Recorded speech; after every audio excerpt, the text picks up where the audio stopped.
Hi everyone, welcome back to my video guides. I'm Cinnabar.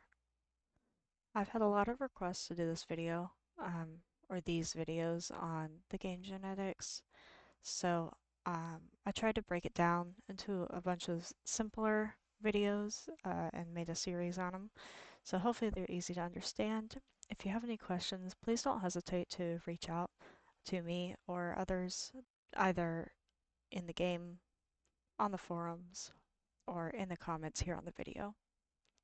And with that, let's get started. I'm going to use a horse that I know is genetic tested. That's here on my first page, and that happens to be my mosaic that I bred. So this button right here, I paid 5,000 gold for because I have the geneticist tome. Normally at the Horse Expert, it costs 10,000 gold. Alright, this basically just is the test to show me what genes the horse has, what genes the horse carries. So in this video, I'm just going to go through this really quick, and we're just going to talk about the basics of these genes and kind of just how they look on a horse. Lots of them are visual, some of them are not. Um, so we'll start at the top. The agouti gene, dominant agouti, is going to give you bay. It's also going to be your browns. Um, and then obviously um, two recessive copies of this gene is going to be your black and your chestnuts, your red horses. Those are always going to have be homozygous recessive for this gene. Browns and bays are always going to have a dominant copy of this. Now, brindle is a recessive gene, so it requires two copies to show. This horse has a single copy, single recessive, single dominant, which means he's heterozygous for this gene. So he can produce brindle horses, he just is not brindle himself, he's only a carrier. Now Champagne is a dominant gene. As you can see, this horse is Champagne. He has that kind of weird color, it changes the way his black looks, and his coat is kind of shimmery. That is Champagne. That's going to be very obvious whether a horse is Champagne or not, and the name will always say Champagne. Alright, it can be single copy, or it can be homozygous dominant. Now, an important thing to note, you mosaic breeders, a homozygous Champagne horse will never ever be mosaic. Okay, so all of these mosaics running around like this guy here um, are always going to be heterozygous. I don't know why it is that way, it just is. That's just a rule of the game. Moving on, cream. This guy does not carry cream. Cream is a dominant gene, just like Champagne. So I would have a capital C here if he were, and his name would say cream in it. So he is recessive. Now this gene is pearl. Okay, so this is recessive cream and recessive cream with pearl. So just like in real life, the pearl gene resides on the cream gene spot. So if he had two of these, he would be pearl. He does not, he only has a single copy, so therefore he is not. He's a carrier though, so he can produce pearl foals. Curly is another visual. The coat will always say curly if a horse has this. This is a dominant gene, so it only takes one copy to show. It does not matter whether the horse has a single or a double copy of this gene. Once a coat is curly, it's just curly. Okay, so if you're breeding for that, you could breed heterozygous curlies or you could breed homozygous curlies. They're going to look the same. The Dun gene, there's three different genes that reside on this. This fella is homozygous D2, which means he does not have Dun. If he were Dun, he would have a capital D here. It's a dominant gene. He could also be D1. D1 is line backed in this game. So if I turn him, if he were to have a dorsal stripe, he would be D1 without being Dun, right? So because Dun is, it has the primitive markings, but it's also a dilute, kind of like cream. It's just not as extreme as cream. It's a separate dilute gene. So a horse could be cream and it could be done, right? That would be like your Dunskin, that would be your Dunalino, stuff like that. So again, D2, no done at all. D1, line backed, they would have that dorsal stripe. And then capital D is you're done. Extension, this is going to be whether a horse has black pigment. So a black horse is always going to have at least one copy of this. As you can see, this guy is heterozygous, so he's dominant, recessive. Now, this gene interacts with this gene. Okay, so earlier I said if you have a dominant agouti gene here, it's going to be bay or brown.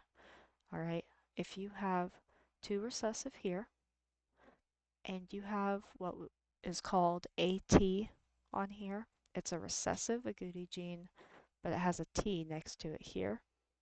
That is going to be seal brown. All right, so your seal brown horses are recessive for the extension gene, also recessive for the agouti, but it's a modifier of agouti. Okay, kind of like pearl here is a modifier of cream, right? It's like a separate kind of thing. So that's how they made it work in this game. So that's how you have bay brown, but you also have seal brown. It just has an additional requirement down here. All right, so that's the extension gene.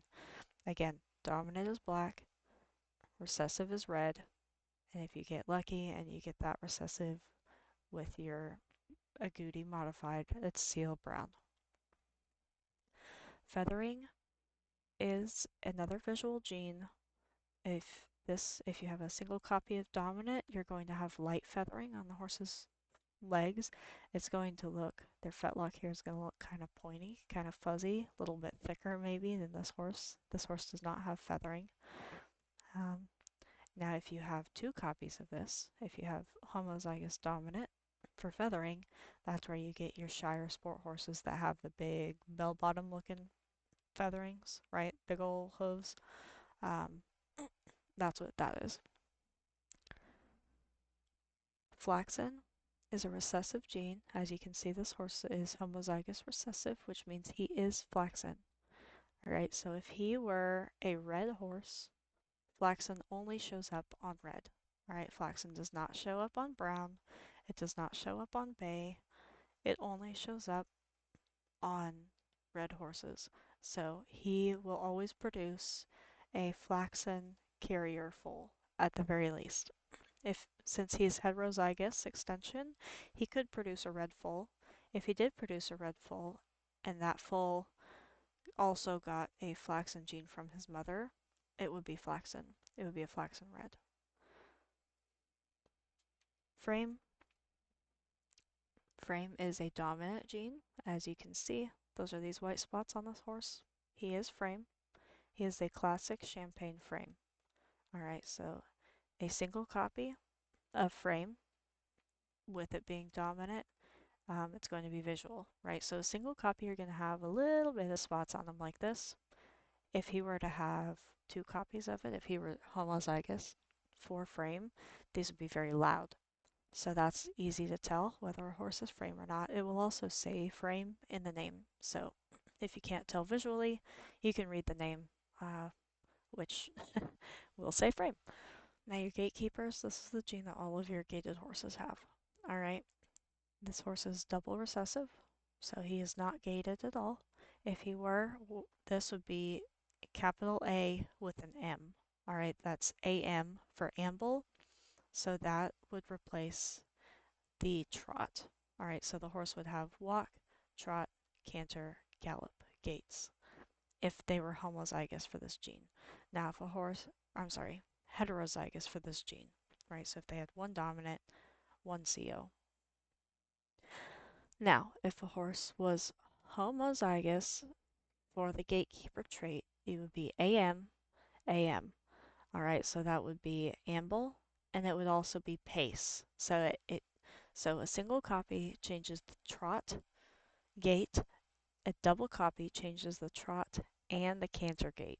So a gatekeeping horse is going to have, if it's double gatekeeper, it's going to walk, it's going to amble, it's going to pace, and then it will still have a regular gallop.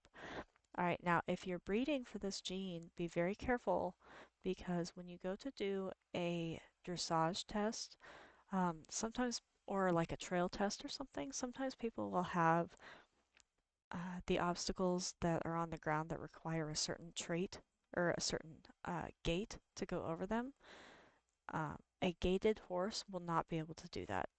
Okay, to my knowledge, as I'm making this video, gaited horses, even if you're in the quote trot gait and you're ambling over it, it will not count because it's a gaited gait. All right, it's not an actual trot and it's not an actual canter. Moving on to gray. Gray is a dominant gene. It only takes one copy to be expressed. It will always say gray in the name if a horse is gray. A single copy, a horse is gray. A double copy, a horse is also gray.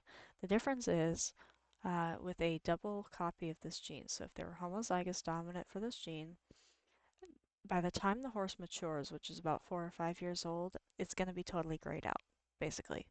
All right. If it's not, if it only has one copy, it may take till 12, 10, 12, 15 years before it really starts graying out and losing its color. So again, that's a visual thing. You can actually tell generally whether a horse is a single copy gray or a double copy gray. Be very careful with this. It's kind of hard to breed out since it is a dominant gene. So if you want grays, great. If you don't, um, just be very mindful of that as you're breeding. The leopard gene, I'm going to get into this in a different video because this gets kind of complicated. This actually interacts with this gene down here, the pattern gene. But for now, we'll just keep it simple. So this guy does not carry leopard. Leopard is a dominant gene. He could have a single copy leopard or a double copy of leopard, and it would be a visual difference. It would be a different type of leopard. He would either be fuse spot, he could be snowcap, he could be blanket, he could be leopard. Um, that all just depends on this, and it will also depend on his pattern genes. Moving on, Manchado. This is a recessive gene, so it requires 2 copies to be expressed. This guy's a carrier, so he can produce Manchado foals. However, he himself is not. Manchado is the white spots along the back. Um, kind of looks like dappling, but not really. It's more expressive than that. Keep in mind it is different than lace. Lace is a genetic mutation. Manchado is a breedable gene. Metallic. This is another visual gene. If he were a single copy metallic, his coat would be shiny, similar to what he is with Champagne, but it would be more expressive. So it's like this, but a little bit more intense. If he had a double copy of metallic, it would be even more intense. So you can tell visually a horse's coat name is not going to say metallic in it. It's just going to be visual cues, right? So you can tell visually whether a horse is metallic, isn't metallic, or whether it's homozygous dominant for metallic, which means it has 2 copies of metallic. Moving on to mushroom. Mushroom is a recessive gene similar to Manchado. Um, this guy is a carrier of mushroom, so he has one dominant gene, one recessive gene, and it requires 2 recessive genes to express. Now, the mushroom gene, again, I'm going to get into this in my other video that's a little bit more in depth. But for now, mushroom will never show up on a black horse. Okay, this extension gene will cover up mushroom all the time. So you could have a homozygous recessive horse, which would be an actual mushroom horse. But if they have this extension gene, you're not going to know it visually or in the coat name. It's not going to say mushroom. It's not going to show up as mushroom because it'll just be black or a variation of black. All right. So keep that in mind if you're breeding mushroom. You want to try and stick to red horses, red-based horses. The agouti gene, you can have the agouti gene with mushroom. So like bays and browns can be mushroom. Just the extension gene you cannot. Pangaea. This is one of my favorite genes in the game. This is your melee gene. This is your Mealy, sorrel, and shaded horses. All right, it's a dominant gene, so it only takes one copy. It does not matter whether you have one copy or two copies of it, it will express the same. Um, Black-based horses are going to be mealy. Brown-based horses are going to be mealy. Seal brown horses can show up mealy. Red horses, which means no agouti, no black extension, those are going to always say sorrel. Okay, so your sorrel horses are the same genetically with Pangair as your mealy blacks are. Okay, for whatever reason, that's how they incorporate sorrel into the game. It's important to note if you are breeding for Pangair and you're also trying to breed for mosaics, that a sorrel horse, which is the Pangair on a chestnut horse, will not be mosaic. For whatever reason, that color cannot be mosaic in this game. Um, so just be careful with that if you are trying to do that, if you're trying to breed a mosaic mealy horse. Now, as I mentioned earlier, you can have your shaded horses. That is Pangair, but that is also, so that's a horse that has Pangair, and they also have Sooty. Okay, so it requires at least one copy of Pangair and at least one copy of Sooty to be a shaded horse. All right, that's all that name means in the horse's coat name. Pattern. I mentioned this gene earlier when we were talking about leopard. This guy is homozygous dominant for pattern. So if he were to have any type of gene that acted on this or reacted on this gene, it would be very loud. Um, it's a visual gene, just like Manchado, just like Frame, that kind of thing. He does not have anything that acts on that right now. I could breed him potentially to something, and the foal would have a very loud pattern thanks to that gene. Rabicano.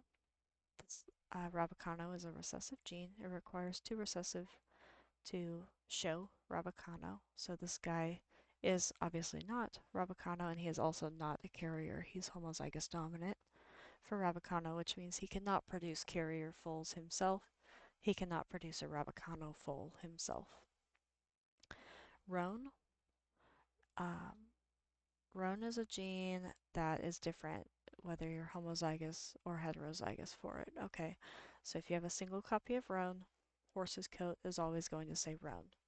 If you have a double copy of Roan, the horse's coat will always say Corn Roan. Okay, corn roans in this game are homozygous for Roan. Regular roans are a single copy of Roan. So that's pretty easy, pretty self-explanatory, easy to spot. Okay, moving on. The Sabino gene. This is a dominant gene. So one copy, you're going to see some white. Two copies, you're going to see a lot of white. Most of the body actually is going to be white. Now this is kind of tricky because if you get this gene down here, this white spotted gene, if you get this in excess, the coat can also say Sabino, okay, but it wouldn't be a true Sabino if unless it carries this gene, right? So there's a lot of Sabinos in the game that have white up above the knees. So like this horse, for example, if he had a lot of white on his face like he does, and he had the white spotted gene, that would that would cause his markings to span out and kind of fade out with like specks of white. Same with his markings down here. It's going to bring these markings up higher with specks of white. It might also cause the white to get up to even his belly and have some markings on his belly. That would trigger the game to classify him as Sabino, okay, even though he's not. So you have to be careful with that.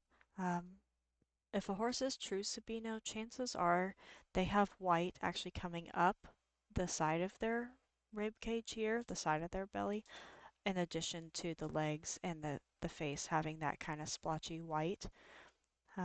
Like I mentioned earlier, if a horse has a double copy of Sabino, most of the body's going to be white. So there's going to be a lot of white just throughout the midsection at the very least.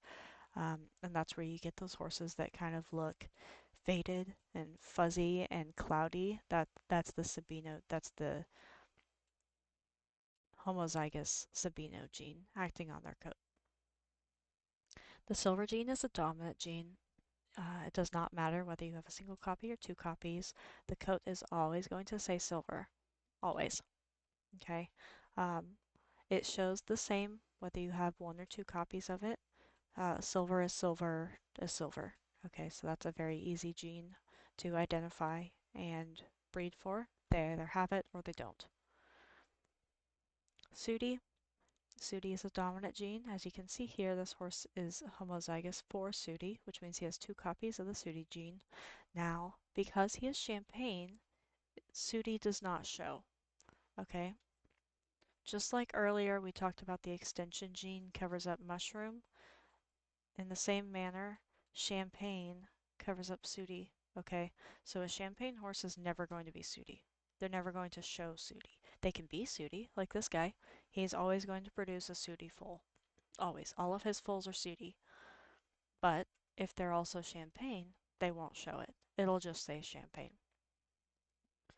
Splash gene is similar to the Sabino gene in that it matters whether you have a single copy or a double copy. If you have a single copy, you're going to see some splash marks on the legs, maybe underneath the chin, on the muzzle of the horse, maybe even up on the face. Kind of looks like they dunked their nose in some paint, maybe walked through a puddle of paint.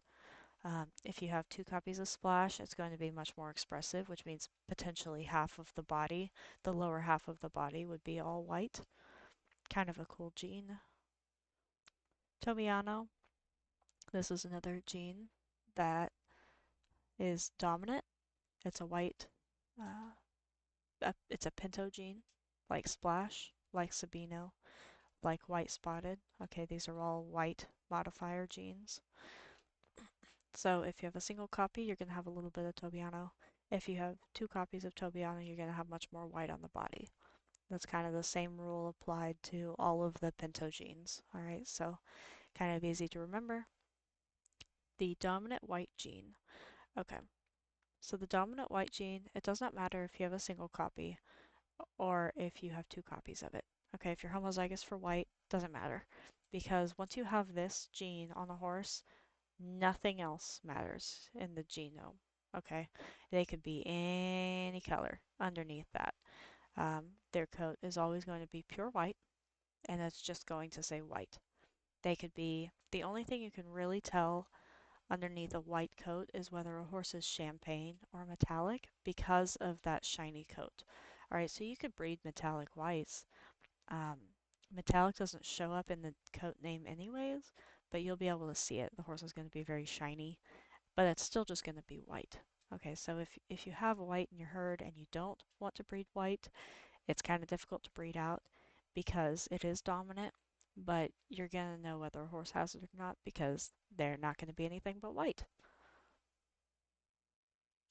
The white spotted gene, I talked about this earlier, so this modifies any white patterning on your horse. Okay, so it extends the white patterning and kind of makes it splotchy, makes little dots of white kind of fading out into the coat. So, like I mentioned earlier with Sabino, this can cause a horse's coat name to say Sabino when it's not a true Sabino.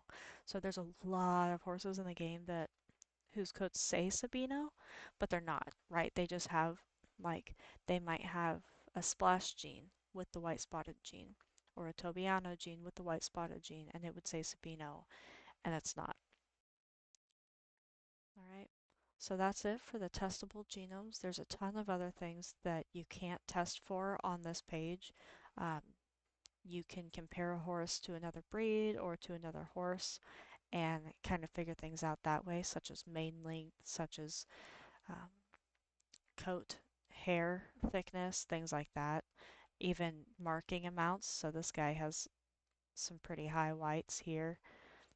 and white on his face. You could test that against another breed, but none of that's going to show up here on this color gene. This is just the basics for making a horse's coat um, what it is. All right, so this is the basics for color breeding on the game. Again, if you have any questions, don't hesitate to ask. Um, you can ask me here in the comments. You can ask me in the forums, or you can find me in the game and ask me there. I'll see you next time.